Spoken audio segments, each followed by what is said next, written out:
Assalamualaikum dan hello guys.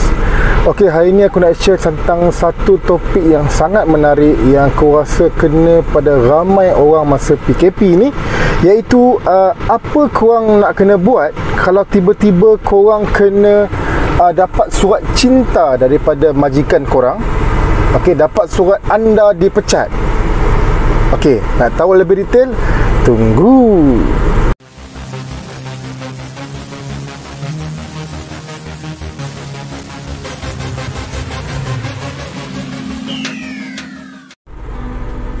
Okey gang, nama aku Safian dari Safian TV. Jadi kalau rasa video ni memberi manfaat kepada semua, tolong like, tolong share and tolong subscribe sekarang. Okey gang.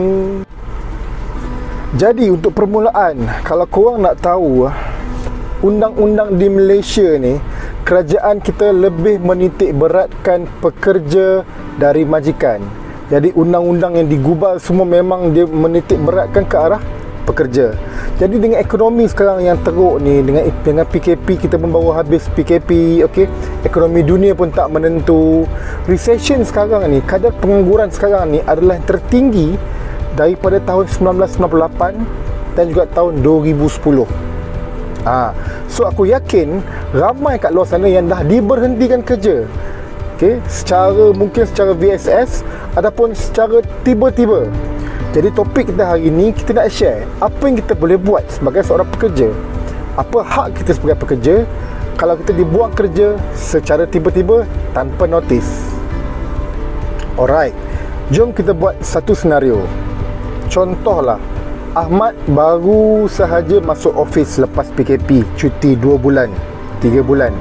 Masuk office, tiba-tiba Ahmad dapat surat daripada majikan dia, dari bos dia, yang mengatakan Ahmad akan diberhentikan kerja 24 jam atau sebulan atau seminggu, anything pun tak kisahlah. Janji tiba-tiba Ahmad dapat surat dia diberhentikan kerja. Jadi Ahmad rasa tak puas hati. Aku rasa aku okey. Ahmad pun tak puas hati. Okey, dia pun pergi jumpa bos dia.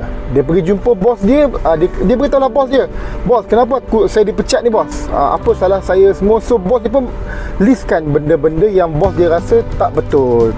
Contoh, awak tak perform. Contoh, awak ponting banyak. Contoh, awak MC banyak. Contoh, company tak mampu nak hire awak, contohnya. Okey. Jadi kat sini, Ahmad dengan tidak rasa puas hati tu, Ahmad ada hak dia sebagai seorang pekerja. Secara umumnya, majikan boleh pecat staff dia dengan 4 sebab ni. Okey. Pertama, produktiviti yang rendah. Maksudnya dulu boleh perform banyak ni, sekarang dah perform kurang, produktiviti dah rendah lah. Okey, itu yang pertama. Kedua, kualiti kerja tidak setanding. Mungkin tak setanding dengan gaji lah. Okey, mungkin contohnya dulu gaji dia 5,000, dia buat macam ni, A, B, C, D.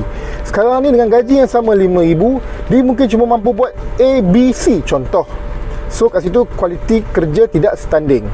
Kedua. Ketiga, kerja tak cekap.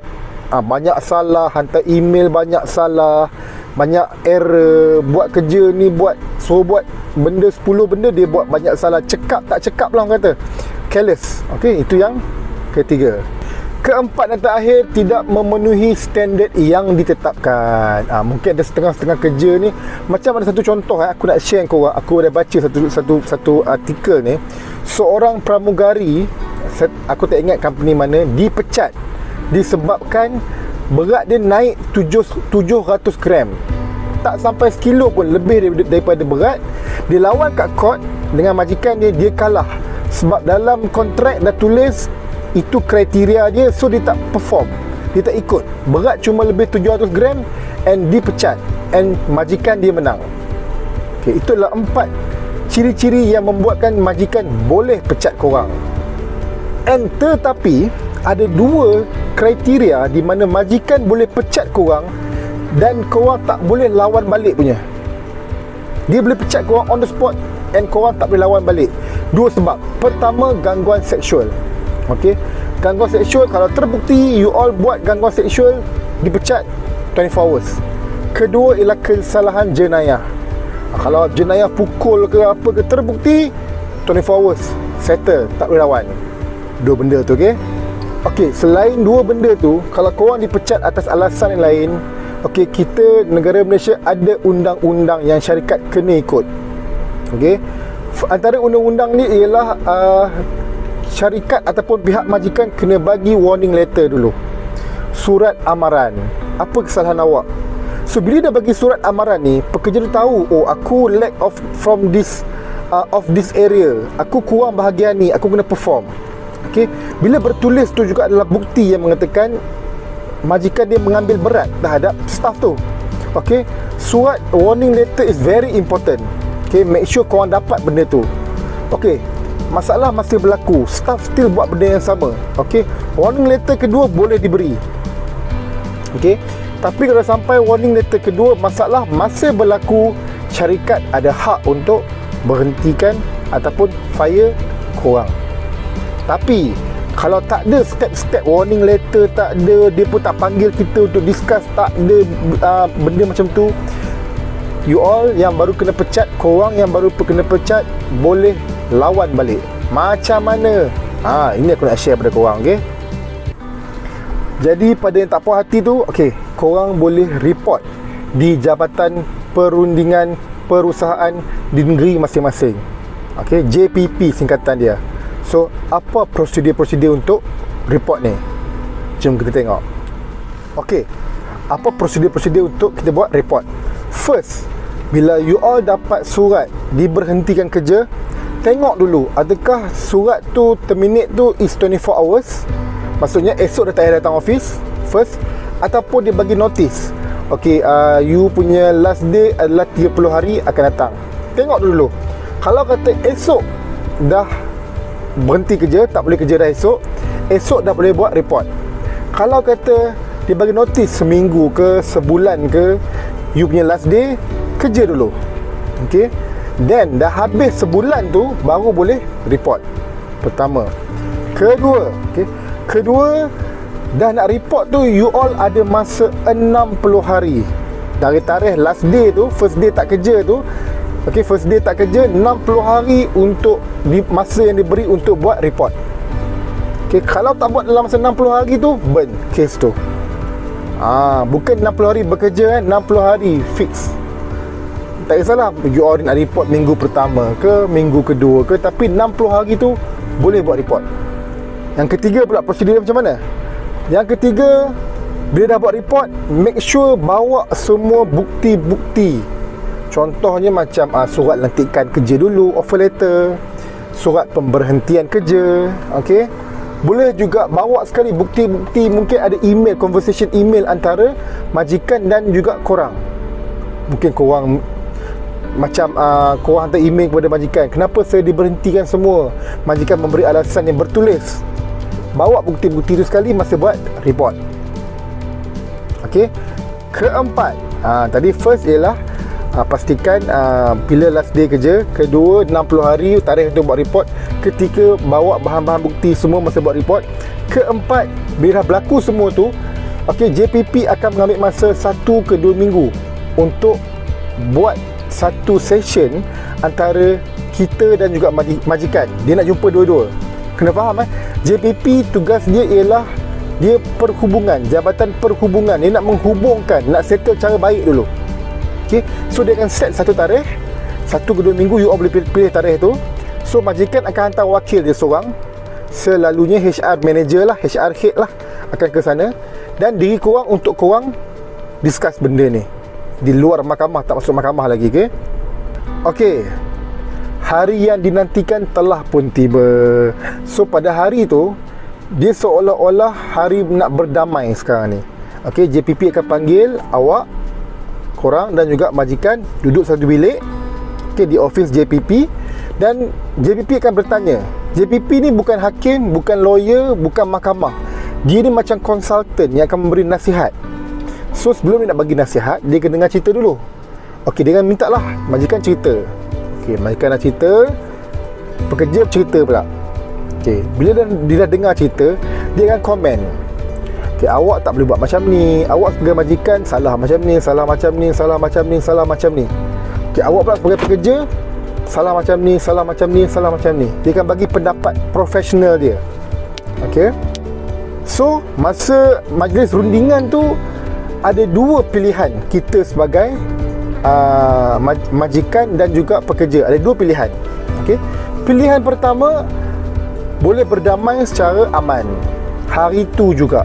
Kalau berdamai secara aman, wakil JPP tu akan bagi peluang kita dan juga majikan berdiskus. Okey, sekarang ni awak dah buang saya kerja contohnya. Di saat PKP sekarang ni susah nak cari kerja, nak cari position lain pun susah, ekonomi teruk. So apa awak boleh bayar pampasan pada saya? Okey, macam tu. So akan discuss lah. Mungkin akan bagi 6 bulan gaji, 3 bulan gaji, sebulan gaji, terpulang. Mutual agreement. Okey. Kalau berlaku mutual agreement hari tu juga, okey, JPP akan keluarkan surat. Dia kan jot down, okey, apa yang kita dah setuju semua, dia akan keluarkan surat agreement. Agreement tu JPP akan pegang, majikan akan pegang, pekerja pun akan pegang. And tiga-tiga badan ni akan sign dalam agreement tu. Okey, senario kedua, tak puas hati, tak settle masalah kat situ, bertekak lagi, apa ni aku tak salah lah, bla bla, bertekak, nak bawa ke mahkamah perusahaan. Tak ada masalah. Tetapi kena ingat mahkamah perusahaan ni bukan senang-senang kes kita nak dibicarakan. Okey, sebab mahkamah akan filter dulu. Akan ada 2 ke 3 orang yang akan filter kes kita sebelum sampai ke mahkamah.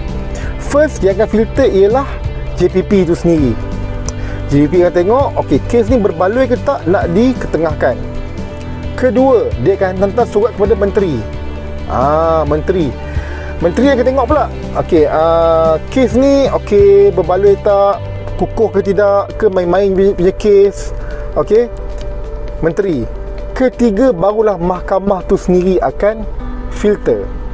Mahkamah perusahaan. JPP dan mahkamah tu different badan, badan yang berbeza. Okey, sekarang ni kes baru pergi ke JPP, tak puas hati baru naik ke mahkamah. So mahkamah akan filter, sipulan-sipulan ni strong tak kes dia. Kalau tak strong, dia akan drop. So akan ada 2 ke 3 badan yang akan drop you all punya kes. Kalau drop kes awal-awal, tak sempat bicara, masa perundingan pun tak dapat pampasan apa-apa, you all memang akan rugilah. Satu sen pun tak dapat. So kalau boleh dinasihatkan, kalau boleh settle masa JPP punya session tu, settle situ. Dapat sikit pun tak apa, janji puas hati. Unless kes korang strong. Contoh macam kes majikan tak bagi staff sembahyang, itu strong. Contoh lagi, pernah satu kes pekerja ni dibuang sebab main Pokemon Go. Kan dulu ada handphone yang Pokemon Go, cari semua tu kan. Staff ni ditangkap main benda tu waktu kerja and dibuang kerja. Tanpa soal, tanpa warning, tanpa apa, dibuang kerja oleh majikan. Terus mamat ni tak puas hati, buat report and lawan dekat mahkamah. Benda tu aku akan huraikan lagi di masa akan datang. Okey, cuma sekarang ni dah masuk JPP, ada 2 pilihan, settle secara baik ataupun pergi mahkamah. Nak pergi mahkamah pula ada banyak filter-filter dia. Dah pergi mahkamah, akan nama you all akan busuk, ramai orang akan tahu kes you all. But kes ni di open case, majikan pun akan malu, ramai orang akan tahu pasal majikan ni. So banyak consequences dia lah. So kalau boleh settle di JPP. So berapa nilai kita boleh claim kalau pergi ke mahkamah? Okey, ini apa yang aku baca. Aku tak pernah ada situasi macam ni. Apa yang aku baca and apa pengalaman kawan-kawan aku. First, ada yang kata boleh back wages. Maksudnya boleh, contohlah kita masuk court apa semua, ambil masa 6 bulan 7 bulan. Okey, kita boleh, kan 6-7 bulan tak dapat gaji kan. So kita boleh minta pampasan gaji selama 6-7 bulan tu, and maksimum selama 24 bulan. Ada juga kes yang aku dengar, staff ni minta pampasan sehingga berjuta-juta ringgit. Ini bukan aku dengar atas orang, bukan. Ini aku dengar dari direct orang yang buat report tu sendiri. Dia claim kepada kami lama dia 2 juta ringgit. So kalau korang rasa korang nak kaya cepat, korang boleh buat benda macam ni. Okay, sampai situ dulu video aku untuk hari ini. Kalau rasa bermanfaat, aku minta tolong share, like dan subscribe channel aku. Assalamualaikum.